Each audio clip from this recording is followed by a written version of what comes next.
Vi ricordate a Ginevra che bello fu quando fu nominata auto dell'anno? Così bello che io non c'ero, per cui non so assolutamente come sia andata. Eppure abbiamo qui oggi a disposizione, grazie a Volvo, la nuova XC40, un SUV compatto lungo 4,42 m, largo 1,86 m, alto un Andrea Galeazzi, cioè 1,66 m circa. Davanti vedete come la calandra sia stata sviluppata a partire da XC90, poi a 60, poi a 40, con tutti gli stilemi che si rincontrano oggi sulle Volvo. Soprattutto con i martelli di Thor, ovviamente i fari full LED adattivi bellissimi che fanno tanta luminosità.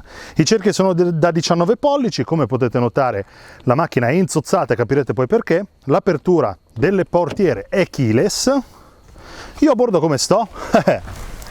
Si potrebbe aprire un capitolo lungo 1 chilometro, perché? Perché dal mio punto di vista, per la mia posizione di guida, mancano circa 3 cm di escursione del volante. Io devo scegliere se stare comodo con le ginocchia o comodo con le braccia. Se sto comodo con le braccia devo andare troppo sotto, se sto comodo con le ginocchia sono troppo lontano dal volante. Comunque ho tutto sotto controllo perché la guida ovviamente è rialzata. Tra le tante cose a disposizione, oltre all'impianto Harman Kardon e le memorizzazioni del sedile su 2 posizioni, ho anche la possibilità di ricaricare wireless il mio cellulare. Una cosa che abbiamo visto anche su altri produttori, però che fa sempre piacere provare. Certo, dovete avere ovviamente un cellulare compatibile. Vedete quanto è grande il montante? A seconda della posizione di guida, dà fastidio o meno nel traffico di immissione. E dietro come ci si sta? Beh, se guido io lo spazio che rimane è sufficiente per un occupante non particolarmente abbondante, invece con il sedile impostato sull'altezza di Andrea, quindi su un giovanotto alto 1,65 m circa, 62, scusate, ti ho regalato qualche centimetro, come fa tua moglie spesso. Sono comodo con la testa, con le gambe e direi che potrei sopportare viaggi lunghi, merito pure di questa ulteriore rientranza grazie a questo tetto in vetro che porta tantissima luminosità. E dietro che cosa c'è anche? Ci sono le bocchette del climatizzatore e una presa USB di tipo C. Gli agganci Isofix sono particolarmente comodi, finalmente in Volvo hanno capito, in realtà non da queste XC40, che servono le guide per attaccare i seggiolini più ostici. Il taglio posteriore può piacere o meno, è una questione tipicamente di gusti, riprendo ovviamente anche qui 90 e 60, sempre classe XC. Il bagagliaio ospita una capacità che va da 460 a oltre 1330 litri. E dove saranno, direte voi? Beh, ragazzi, basta avere pazienza. Spostando questo tendalino si può notare come ci sia un'ulteriore profondità e se andiamo ancora a togliere abbiamo addirittura a disposizione il ruotino. La possibilità di abbattere i sedili 60-40, una presa a 12 volt e anche la possibilità di abbattere gli schienali direttamente da qui, per cui una comodità che si aggiunge a quella di poter chiudere le portiere direttamente dal bagagliaio oppure semplicemente il bagagliaio stesso che è elettroattuato. Si è chiuso in un tempo ragionevole, a noi non rimane altro che andare a guidare in strada e forse fuori strada, ma direi proprio di sì, questa nuova Volvo XC40 in compagnia di Andrea. Bene amici, XC40, noi abbiamo la versione 2000. Ci sono altre? No, solo 2000 sia benzina che turbo diesel, declinazione di 4, quindi la più potente, 190 cavalli, forse anche 150 sarebbero bastanti. Fin troppi 190 Andrea, fin troppi. 400 Nm di coppia, mi mancano un po' le versioni ibride plug-in, adesso che andiamo verso aspetta un attimo, appena uscita, auto dell'anno, arriveranno. Tu non c'eri a Ginevra, io quando l'hanno detta auto dell'anno c'ero. E sei d'accordo con questo giudizio dei giudici svizzeri? No, avrei messo davanti la Stelvio. Sei un paraculo. Non è vero! Ci ho detto. No, non è vero. A me piace un sacco. La più comoda, la più silenziosa e anche a livello di design una delle più interessanti di questo segmento. Sicuramente non la più sportiva. Dietro non bellissimo, secondo me. A me piace anche dietro. La questione di gusti, davanti riprende la 60 e la 90, cioè sì, a me lavoro sul design così. Vabbè, ma sai, quando trovi un design che piace, sì, che ha successo, è poi giusto continuare a lavorare su quelle linee lì. È giusto continuare su quelle linee lì, in scala, proporzionando poi la carrozzeria, ma ci sta. Perché ho detto non sportiva? Perché non è assolutamente una macchina sportiva, una macchina molto comoda, ma nonostante noi abbiamo qua il pulsantino Drive Mode, Eco, Comfort, Off-Road, poi ci andiamo Dynamic e Individual, dove si può andare a settare in base alle nostre esigenze, beh, cambia pochissimo. Mettiamo in Dynamic e non ci si accorge. Sì, diciamo che non è esattamente sensibile, invece è molto sensibile, scusa se lo dico adesso, il display, perché vedo 1000 ditate, complice il sole che batte sopra. Allora, è molto sensibile sì perché è capacitivo, ma lagga un pochino perché probabilmente rispetto a XC60, XC90 e tutte le varie serie hanno messo un processore meno potente, quindi non è così fluido. Ciò detto, torniamo indietro, sì, non cambia molto il carattere, diventa un filo più rigido lo sterzo, un pochino più duro, ma in realtà non cambia molto perché è poco il gap, la differenza. Noi abbiamo la versione 4 ruote motrici, abbiamo fatto la rotatoria molto allegri, ma è stata lì perché sembra morbidosa, ma in realtà tenendo di strada c'è difficile farla scomporre nonostante il baricentro alto. Quello che assolutamente non è piaciuto, il cambio. Il cambio come pomello o il cambio come cambiate? Cambio come cambiate. Pure come pomello non è che ci siamo. Ma dai, non è brutto come pomello, no, come cambiate. Abbiamo l'automatico 8 rapporti, tarato sempre sul soft, ma soprattutto secondo me poco intelligente anche in utilizzo sportivo, in utilizzo autostrada, in utilizzo statale. Usa i paddle, no? Non ci sono peccato, i paddle, è sempre un po' in ritardo, non riesci mai a capire quello che vuoi fare. Sì, si potrebbe utilizzare in manuale qua, sì, destra-sinistra, ma non ti passa più, non lo farai mai. Tra l'altro devi sempre passare dalla folle, dalla N, sia per passare da drive a retro che da retro a drive, ma lì è questione di abitudine. Chissà perché. A te invece è piaciuto il cambio? No, a me il cambio non è piaciuto, e prima comunque nella rotatoria stavi finendo in mezzo al fosso. Ma non è vero, vero. ma adesso ti faccio finire in mezzo al fosso. Allora, riprendiamo questi test drive dopo un mese e mezzo. Non sostare e non transitare con i veicoli nell'area motore. Ho messo un bel cartello. Nell'area? Che sembra torna indietro un filo? No, veramente, non possiamo più passare di qua. Torna indietro? Non ci credo. Tra l'altro guarda la camera 360 quando torni indietro, precisissima, bellissima. Allora, si vede veramente bene. Fermo lì. Non sostare e non transitare con veicoli a motore nei boschi, nei prati, nelle aree coltivate. No, possiamo andare perché questa è una strada comunale. Quindi finalmente hanno messo un cartello che ci fa capire che non siamo fuori legge. Esatto, che si può passare di qua. Ma visto che stiamo avventurandoci in fuoristrada, io metto la funzionalità off-road e ovviamente va a settare l'elettronica proprio per lavorare meglio in condizioni di fuoristrada, e speriamo che le condizioni della strada non siano proibitive, perché ripeto è un mese e mezzo che non ci passiamo. Lo sterzo diventa molto morbido, il cambio tiene in maniera più aggressiva, più convinta la marcia, ma vedo tantissimo fango, e noi abbiamo degli pneumatici assolutamente stradali e inadeguati. Ma il comfort che ho trovato sul pavé, quando vai sul pavé con questa macchina sembra andare sull'asfalto. Quale pavé? Non esiste pavé. A Milano lo ritrovo qua in fuoristrada, sembra di andare, ma dai Luca, sembra di andare su una strada assolutamente. Sembra di andare su una strada assolutamente asfaltata. Poi c'è un buco cattivissimo. Molto cattivo. Io non l'abbiamo preso dentro né col davanti né col dietro, vai. Tra l'altro, quando ho visto qui la telecamera 360, anche quando sei partito, speravo che fosse una modalità abbinata alla modalità off-road,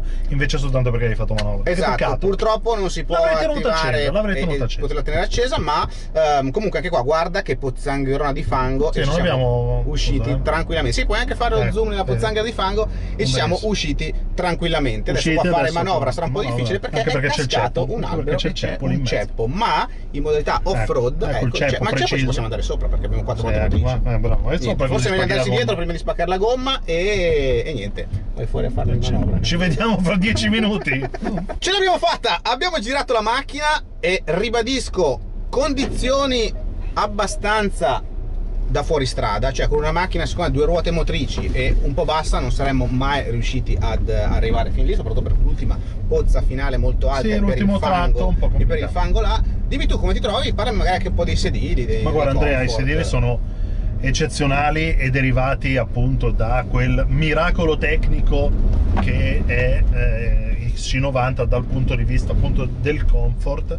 Qui viene ripreso tutto ciò che è l'impostazione elettrica, con anche le possibilità, almeno dalla tua parte, di memorizzare le posizioni dei sedili. Dalla mia parte ovviamente non c'è, però c'è tantissimo spazio per le gambe, lo vedete in questa ripresa, e soprattutto per le spalle, lo vedrete poi, scusate, l'avete già visto in fase di presentazione, devo dire che è tutto sotto controllo. La plancia io l'ho definita in una maniera un po' tranchant, ovvero? Perché secondo me è figa, scusate il termine volgare, termine tecnico, però vagamente cheap nella scelta di alcune plastiche. Sì, sali e dici, oh che bello questo display, esatto. Oh che belle queste crommature, anche questa bello, plastica esatto. nera lucida, di notte, bellissime bello. le luci personalizzabili nel colore, perché è come se fosse su due livelli diversi, questa parte chiara e questa parte scura, quindi da qua esce la luce e l'illuminazione è stupenda, però poi alcuni particolari tipo questo, ma tipo anche qua la bocchetta anche laterale, le razze del volante. Esatto, c'è qualcosettina che stona, però ricordiamoci che siamo sulla, tra virgolette, base, sulla 40, quindi magari qualcosina ci sta, Sì, poi parleremo, 40 base, non poi di prezzo, parleremo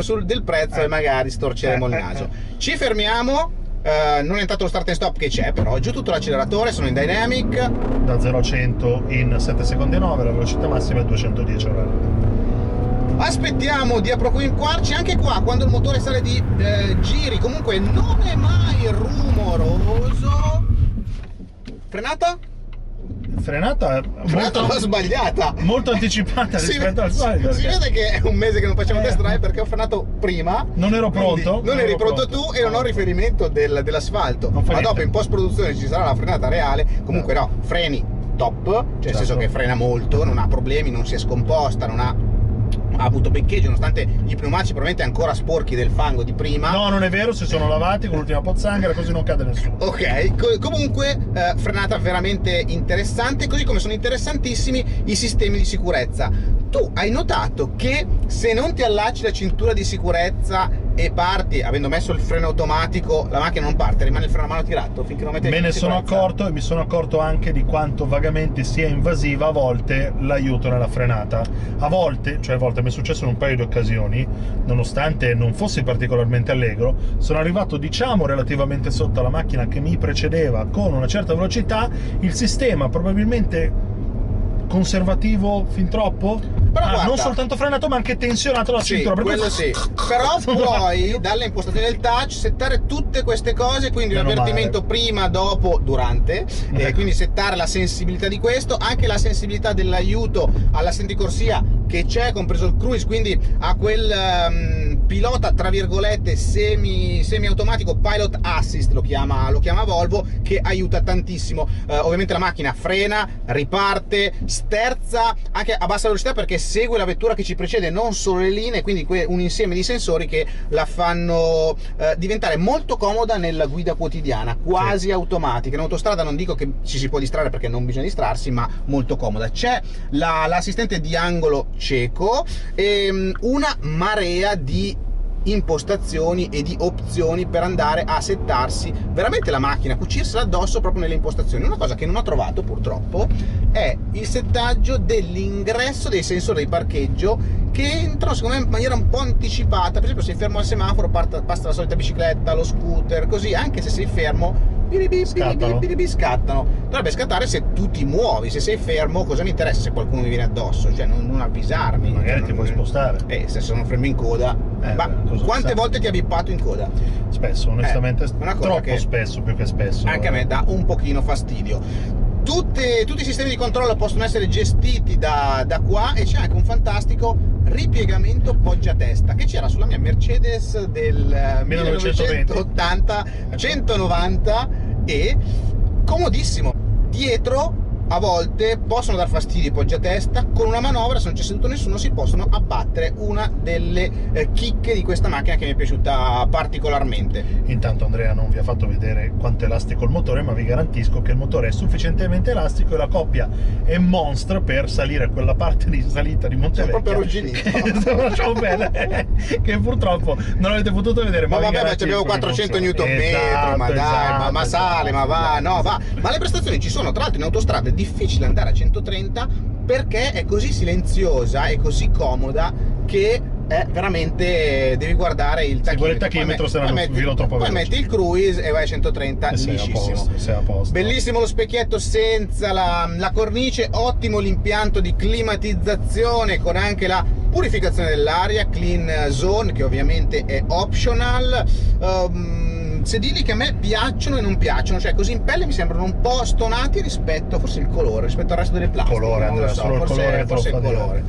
Per ciò che riguarda invece la possibilità di sfruttare Android Auto, Apple CarPlay, c'è ovviamente, c'è. ma è a pagamento. È a pagamento. È a pagamento perché è un optional da circa 450 euro. Esatto. E allora la politica degli optional alla tedesca, lo possiamo dire, cioè ce ne sono tantissimi. La base di questa vettura costa 32.000 euro, la versione che stiamo provando noi ne costa 60.000, praticamente il doppio. Ragazzi, non è poco, però dal punto di vista consumi invece pensi che i 9 km in città, i 12 con a limite litro autostradali, i 14 a allora 130. è pesante, ha un cambio secondo me che non aiuta e nemmeno le 4 ruote motrici, quindi consumicchia. Non è una vettura parca, non è una vettura che prende chi vuole risparmiare particolarmente. Bellissimo tra l'altro il tetto apribile sopra, non ve l'ho prima menzionato. Il tetto onestamente di grande impatto in tutto l'abitacolo.